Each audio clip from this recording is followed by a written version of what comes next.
English Fairy Tales, collected by Joseph Jacobs. Chapter 13. Jack and the Beanstalk.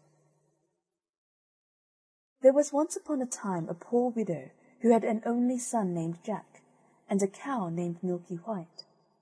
And all they had to live on was the milk the cow gave every morning, which they carried to the market and sold. But one morning Milky White gave no milk, and they didn't know what to do. "What shall we do? What shall we do?" said the widow, wringing her hands. "Cheer up, mother. I'll go and get work somewhere," said Jack. "We've tried that before, and nobody would take you," said his mother. "We must sell Milky White, and with the money do something, start shop or something." "All right, mother," says Jack. "It's market day today, and I'll soon sell Milky White, and then we'll see what we can do." So he took the cow's halter in his hand, and off he starts. He hadn't gone far when he met a funny-looking old man who said to him, "Good morning, Jack." "Good morning to you," said Jack, and wondered how he knew his name. "Well, Jack, and where are you off to?" said the man. "I'm going to market to sell our cow here." "Oh, you look the proper sort of chap to sell cows," said the man. "I wonder if you know how many beans make 5. "2 in each hand and 1 in your mouth," says Jack, as sharp as a needle. "Right you are," said the man. "And here they are, the very beans themselves," he went on, pulling out of his pocket a number of strange-looking beans. "As you are so sharp," says he, "I don't mind doing a swap with you, your cow, for these beans." "Walker," says Jack, "wouldn't you like it?" "Ah, you don't know what these beans are," said the man. "If you plant them overnight, by morning they grow right up to the sky." "Really?" says Jack. "You don't say so." "Yes, that is so, and if it doesn't turn out to be true, you can have your cow back." "Right," says Jack, and hands him over Milky White's halter and pockets the beans. Back goes Jack home, and as he hadn't gone very far, it wasn't dusk by the time he got to his door. "What, back, Jack?" said his mother. "I see you haven't got Milky White, so you've sold her. How much did you get for her?" "You'll never guess, mother," says Jack. "No, you don't say so. Good boy. 5 pounds? 10? 15? No, it can't be 20. "I told you couldn't guess. What do you say to these beans? They're magical. Plant them overnight and—" "What?" says Jack's mother. "Have you been such a fool, such a dolt, such an idiot, as to give away my Milky White, the best milker in the parish, and prime beef to boot, for a set of paltry beans? Take that! Take that! Take that! And as for your precious beans, here they go out of the window. And now off with you to bed. Not a sup shall you drink, and not a bit shall you swallow this very night." So Jack went upstairs to his little room in the attic, and sad and sorry he was, to be sure, as much for his mother's sake as for the loss of his supper. At last he dropped off to sleep. When he woke up, the room looked so funny. The sun was shining into part of it, and yet all the rest was quite dark and shady. So Jack jumped up and dressed himself and went to the window. And what do you think he saw? Why, the beans his mother had thrown out of the window into the garden had sprung up into a big beanstalk, which went up and up and up till it reached the sky. So the man spoke truth after all. The beanstalk grew up quite close past Jack's window, so all he had to do was to open it and give a jump onto the beanstalk, which was made like a big plaited ladder. So Jack climbed and he climbed and he climbed and he climbed and he climbed and he climbed and he climbed, till at last he reached the sky. And when he got there, he found a long, broad road going as straight as a dart.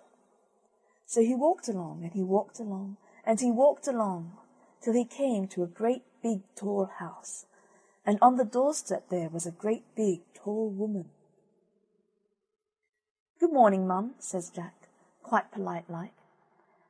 "Should you be so kind as to give me some breakfast?" For he hadn't had anything to eat, the night before, and was as hungry as a hunter. "It's breakfast you want, is it?" says the great big tall woman. "It's breakfast you'll be if you don't move off from here. My man is an ogre, and there's nothing he likes better than boys broiled on toast. You'd better be moving on, or he'll soon be coming." "Oh, please, Mum, do give me something to eat, Mum. I've had nothing to eat since yesterday morning, really and truly, Mum," says Jack. "I may as well be broiled as die of hunger." Well, the ogre's wife wasn't such a bad sort after all, so she took Jack into the kitchen and gave him a junk of bread and cheese and a jug of milk. But Jack hadn't half finished these when, thump, thump, thump, the whole house began to tremble with the noise of someone coming. "Goodness gracious me, it's my old man," said the ogre's wife. "What on earth shall I do? Here, come quick and jump in here." And she bundled Jack into the oven just as the ogre came in. He was a big one, to be sure. At his belt he had 3 calves strung up by the heels, and he unhooked them and threw them down on the table and said, "Here, wife, broil me a couple of these for breakfast." "Ah, what's this I smell? Fee, fi, fo, fum, I smell the blood of an Englishman. Be he alive or be he dead, I'll have his bones to grind my bread." "Nonsense, dear," said his wife. "You're dreaming. Or perhaps you smell the scraps of that little boy you liked so much for yesterday's dinner. Here, go you and have a wash and tidy up, and by the time you come back your breakfast will be ready for you." So the ogre went off, and Jack was just going to jump out of the oven and run off when the woman told him not. "Wait till he's asleep," says she. "He always has a snooze after breakfast." Well, the ogre had his breakfast, and after that he goes to a big chest and takes out of it a couple of bags of gold, and sits down counting them, till at last his head began to nod, and he began to snore till the whole house shook again. Then Jack crept out on tiptoe from his oven, and as he was passing the ogre, he took one of the bags of gold under his arm, and off he pelters till he came to the beanstalk.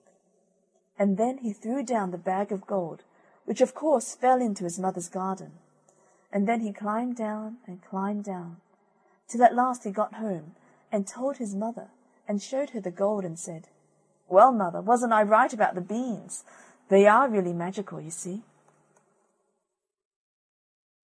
So they lived on the bag of gold for some time, but at last they came to the end of that, so Jack made up his mind to try his luck once more up at the top of the beanstalk.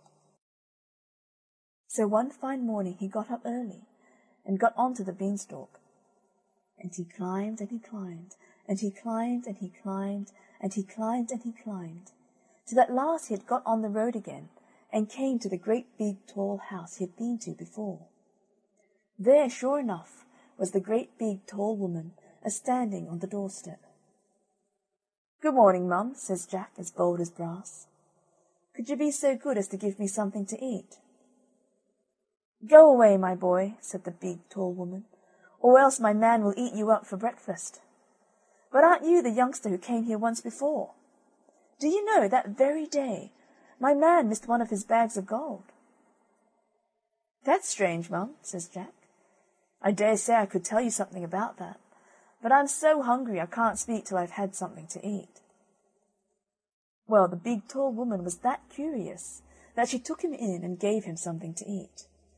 But he had scarcely began munching it, as slowly as he could, when, thump, thump, thump, they heard the giant's footstep, and his wife hid Jack away in the oven. All happened as it did before. In came the ogre as he did before, said, "Fee, fi, fo, fum," and had his breakfast of 3 broiled oxen. Then he said, "Wife, bring me the hen that lays the golden eggs." So she brought it, and the ogre said, "Lay," and it laid an egg all of gold. And then the ogre began to nod his head, and to snore till the house shook. Then Jack crept out of the oven on tiptoe, and caught hold of the golden hen, and was off before you could say Jack Robinson. But this time the hen gave a cackle which woke the ogre, and just as Jack got out of the house he heard him calling, "Wife, wife, what have you done with my golden hen?" And the wife said, "Why, my dear?" But that was all Jack heard, for he rushed off to the beanstalk and climbed down like a house on fire. And when he got home he showed his mother the wonderful hen and said, "Lay" to it. And it laid a golden egg every time he said lay. Well, Jack was not content, and it wasn't very long before he determined to have another try at his luck up there at the top of the beanstalk. So one fine morning he got up early and went on to the beanstalk, and he climbed and he climbed, and he climbed and he climbed, till he got to the top. But this time he knew better than to go straight to the ogre's house, and when he got near it he waited behind a bush till he saw the ogre's wife come out with a pail to get some water. And then he crept into the house and got into the copper. He hadn't been there long when he heard thump, thump, thump, as before, and in come the ogre and his wife. "Fee, fi, fo, fum, I smell the blood of an Englishman," cried out the ogre. "I smell him, wife, I smell him." "Do you, my dearie?" says the ogre's wife. "Then if it's that little rogue that stole your gold and the hen that laid the golden eggs, he's sure to have got into the oven." And they both rushed to the oven, but Jack wasn't there, luckily. And the ogre's wife said, "There you are again with your fee, fi, fo, fum. Why, of course, it's the laddie you caught last night that I've broiled for your breakfast. How forgetful I am, and how careless you are not to tell the difference between a live un and a dead un." So the ogre sat down to the breakfast and ate it. But every now and then he would mutter, "Well, I could have sworn," and he'd get up and search the larder and the cupboards and everything, only luckily he didn't think of the copper. After breakfast was over, the ogre called out, "Wife, wife, bring me my golden harp." So she brought it and put it on the table before him. Then he said, "Sing," and the golden harp sang most beautifully, and it went on singing till the ogre fell asleep and commenced to snore like thunder. Then Jack lifted up the copper lid very quietly and got down like a mouse and crept on hands and knees till he got to the table, when he got up and caught hold of the golden harp and dashed with it towards the door. But the harp called out quite loud, "Master, master!" and the ogre woke up just in time to see Jack running off with his harp. Jack ran as fast as he could, and the ogre came rushing after, and would soon have caught him, only Jack had a start and dodged him a bit and knew where he was going. When he got to the beanstalk, the ogre was not more than 20 yards away, when suddenly he saw Jack disappear like. And when he got up to the end of the road, he saw Jack underneath climbing down for dear life. Well, the ogre didn't like trusting himself to such a ladder, and he stood and waited, so Jack got another start. But just then the harp cried out, "Master, master!" and the ogre swung himself down onto the beanstalk, which shook with his weight. Down climbs Jack, and after him climbed the ogre. By this time Jack had climbed down and climbed down and climbed down till he was very nearly home. So he called out, "Mother, mother, bring me an axe, bring me an axe!" And his mother came rushing out with the axe in her hand. But when she came to the beanstalk, she stood stock still with fright, for there she saw the ogre just coming down below the clouds. But Jack jumped down and got hold of the axe and gave a chop at the beanstalk, which cut it half in two. The ogre felt the beanstalk shake and quiver, so he stopped to see what was the matter. Then Jack gave another chop with the axe, and the beanstalk was cut in two and began to topple over. Then the ogre fell down and broke his crown, and the beanstalk came toppling after.